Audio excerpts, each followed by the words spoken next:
Hello friend, welcome to my channel. আর আজকের recipe হচ্ছে লাউ পাতা দিয়ে সামুদ্রিক আর মাছ। তো এখন আমি একটা মিক্সিং জারে নিয়ে নিয়েছি আদা, রসুন, আর এখানেতে নিয়ে নিচ্ছি সর্ষে, আর এখানেতে নিয়ে নিচ্ছি ডুমো ডুমো করে কেটে রাখা পেঁয়াজ, সেগুলো নিয়ে নিলাম। আর এবার নিয়ে নিচ্ছি টমেটো।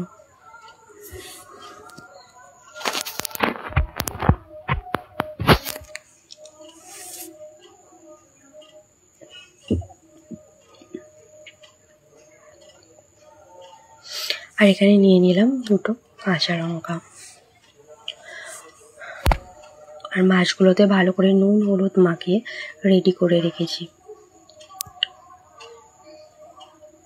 আর এবার মাছগুলোকে আমি ভেজেও নিচ্ছি।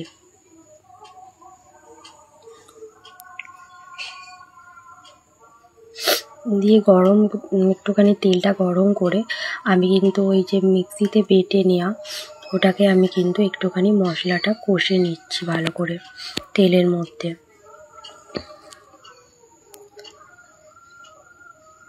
নিয়ে তাতে পরিমাণ মতো লবণ, একটুখানি হলুদ গুঁড়ো, লঙ্কা গুঁড়ো দিয়ে ভালো করে মিক্স করে নিচ্ছি। নিয়ে তারপরে একটা জায়গায় নামিয়ে রেখে তাতে খানিকটা চিনি অ্যাড করে নিলাম। আর একটুখানি দিয়ে দিলাম টক দই। দিয়ে এবার এই পাতাগুলোকে লাউ পাতাগুলোকে একটু হালকা করে সেদ্ধ করে নিয়েছিলাম। নিয়ে তাতে একটু করে সর্ষের তেল দিয়ে প্রত্যেকটা পাতায় আমি ভালো করে মাখিয়ে নিলাম।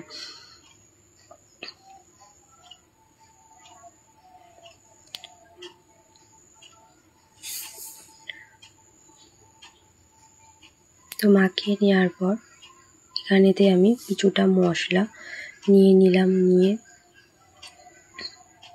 ভালো করে পাতাটা একটু মাখিয়ে নিলাম। পুরো পাতাটা মাখানোর দরকার নেই, যেই জায়গাটায় শুধু মাছটা থাকবে শুধু সেইটুকানিটাই আমি একটুখানি মাখিয়ে নিলাম।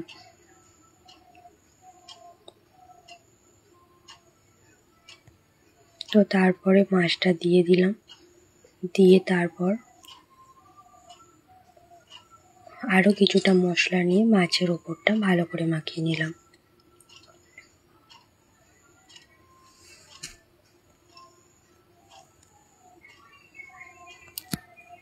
আর তারপর নিয়ে নিলাম একটুখানি একটা কাঁচা লঙ্কা, একটু ধনেপাতা দিয়ে প্রত্যেকটাতে ঠিক এরকম করেই আমি করে নিয়েছি।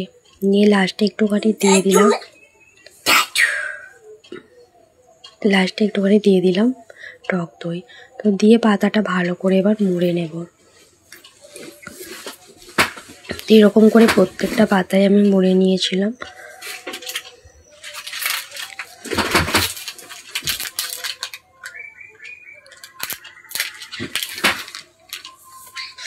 নিয়ে যে প্রত্যেকটা রেডি আছে। আর এখানেতে আমি একটুখানি গরম জল বসিয়েছি।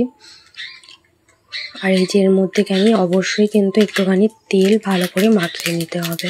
নিয়ে তারপরে এতে দিয়ে দিলাম এগুলো, দিয়ে চাপা দিয়ে দিলাম। বেশ 30 মিনিট ধরে এটাকে সেদ্ধ করে নিলাম। নেওয়ার পর নামিয়ে নিয়েছি। এখন এটা হয়ে গেছে।